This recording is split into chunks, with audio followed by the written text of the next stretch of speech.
Hi guys, welcome to Milgat Farms. Today we're working on a wedge. Check this thing out. I can't even pick it up. I bet this thing weighs 100 pounds or better.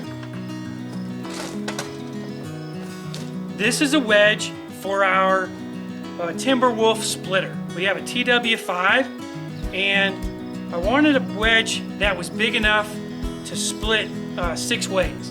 And so this is a 6-way wedge with a little bit added on the top here so that in case we get a really big round that we can split it completely in half without having to do one of these kind of clamshell things. So what we're going to do today is we're going to get this thing primed with the self-etching primer. And then we're going to let it sit here in the solar oven for a little bit. And once it's dried, we're going to come back, scuff it, and we're going to paint it red to match the splitter. So guys, we really appreciate you taking time to watch our videos. Guys, every day is a little bit different here on the farm, and we enjoy sharing what we're doing. If you ever want to come out and visit, go to milgatfarms.com. We have a B&B here on the farm and one not too far away. We'd love to have you out here for a day. Just show you around, and just come out and sit on the porch and do nothing. Enjoy the views. They're absolutely wonderful. So let's see if we can get this thing primed.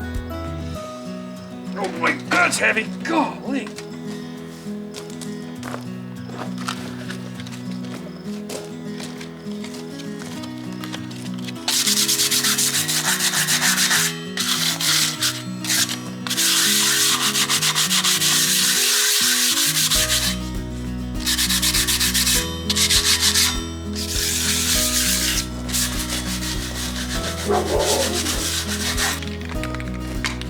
Guys, this is a self-etching primer. Typically you buy this in 2 parts, you mix it together and shoot it through a spray gun. But I don't have a spray gun here right now.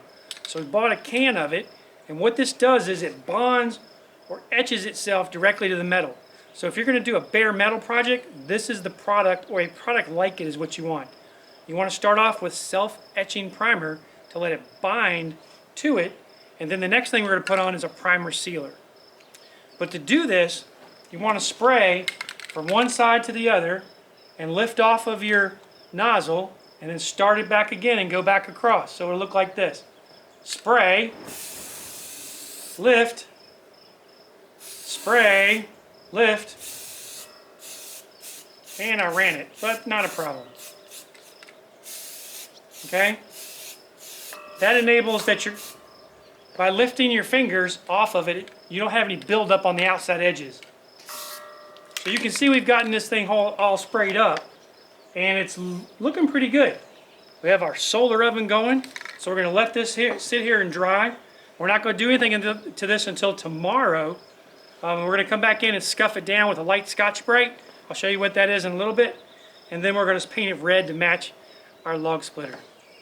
So guys, this here is a Scotchbrite, okay? And you can find them at Lowe's or most any auto parts store.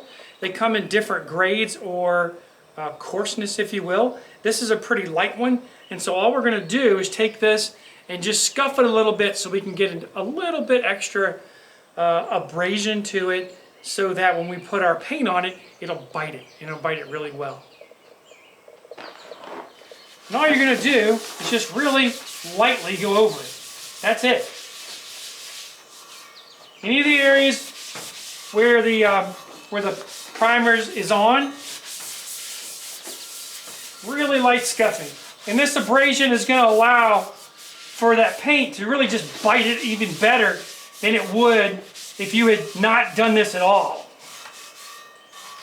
Now we know that there's not going to be any paint on these cutting edges. I know that for sure.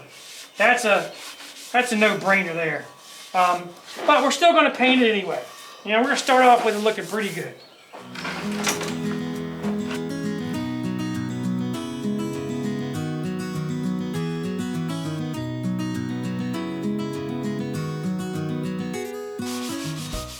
What you're going to notice when you're done sanding it is it's going to start to feel kind of smooth or slicker, if you will. It's not really slicker, but you've knocked off any of the overspray and also taken out, you know, anything that may have landed in it. You've taken that out of the equation by scuffing it a little bit. I don't know if I talk about this in many of my videos, but I used to be a body shop guy. I owned a body shop in Richmond. My family and I, we owned several body shops throughout Richmond. I just loved it. I loved helping people. When you get into a car accident, you know, the insurance companies, they really don't care about you. I hate to tell you that. They don't. They only care about their bottom line. So they're looking to cut corners any way they can. As far as we're concerned, never did we cut any corners. Never did we cut any corners, guys, because that's your family's safety. If you ever go to a shop and you know, they start talking about, hey, well, we can save you some money to do this and save money to do that. You know, there's nothing wrong with saving money. But where you want to be careful is safety. Anything safety related, you really want to be very cautious about what you're willing to accept and not accept.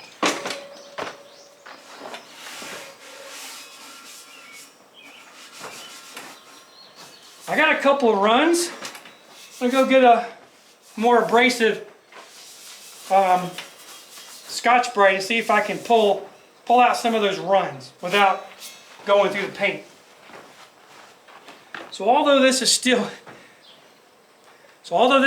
gray, it's not the same coarseness as this lighter gray one. Plus, I've used this a couple of times. This is a fresh one, and it should take out the little run that I put in here. But I'm going to tell you, as soon as I put a couple logs through here, you're never going to see this. There we go. We got a little bit right there. There we go. A lot of times in the body shop world, we use primer to fill voids in Bondo or some of our body work. And it takes up any of those little imperfections and leaves a nice smooth finish.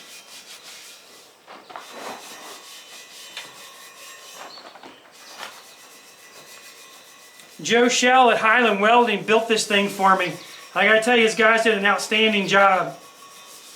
There's a little bit of welding slag here and there, but we're not doing, you know, body work as much as we're just putting together, you know, a fun tool that we're gonna use here on the farm.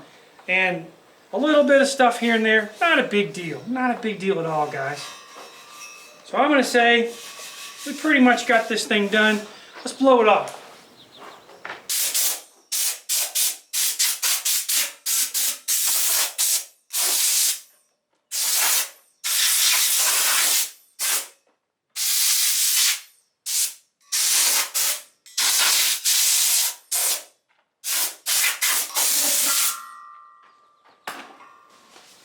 Alright, by blowing it off, I got most of the big debris off, and that's what we're looking for. In this case, all I'm going to do now, just a quick wipe down, and we're ready, pretty much ready to start spraying. We got our paint that we picked up from Advance Auto. It's an acrylic enamel. Should go on pretty simply. I'm going to paint the bottom first, and here, and here, here, and here, in the bottom. Then I'm going to just tilt it ever so slightly forward. And then we're going to paint the top surfaces in the back, and then we're going to be done. Well, we're not really done. We're going to let it dry, and then we're going to lift it back up and put a little bit more color on the bottom, and then we're going to see where we stand.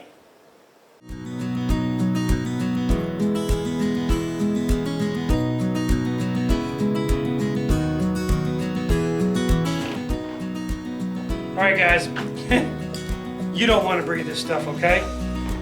Anytime you paint something, do it in a really well ventilated area, or wear a mask, wear a mask.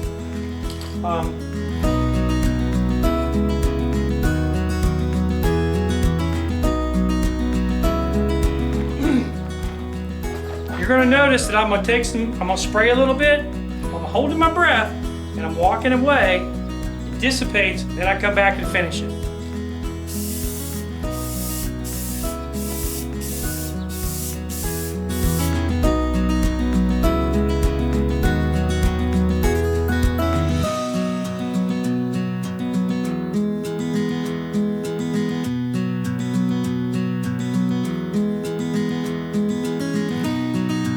Guys, I'm actually going to leave it where it's sitting, paint it right here, and then tomorrow come in and flip it up and catch the corners that I've missed.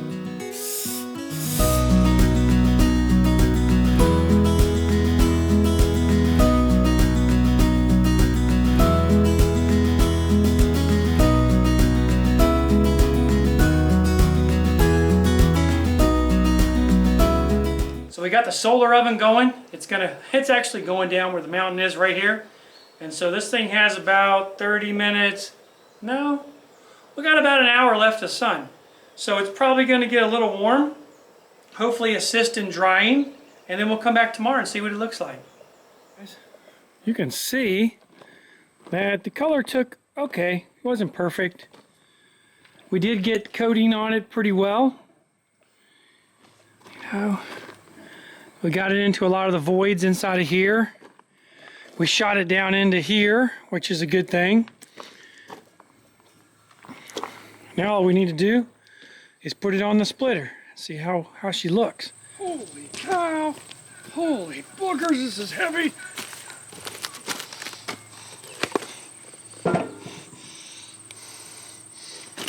Wow.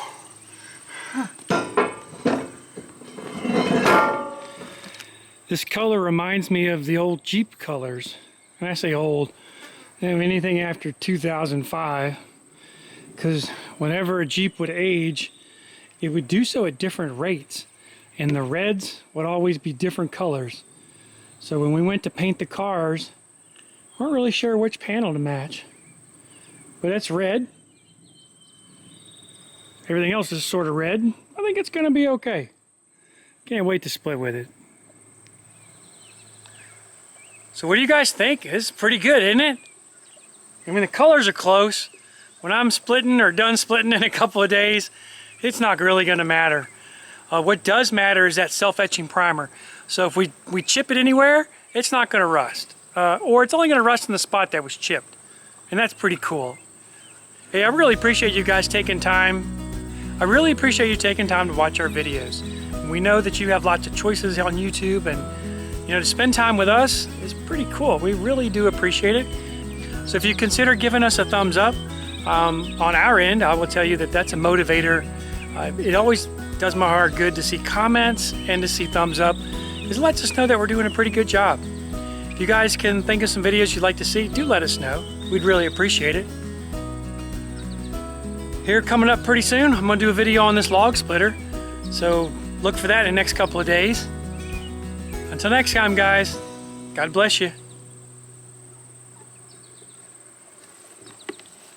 Look over here. See the turkeys? They have escaped. They are the most social animals we have on the farm. Oops.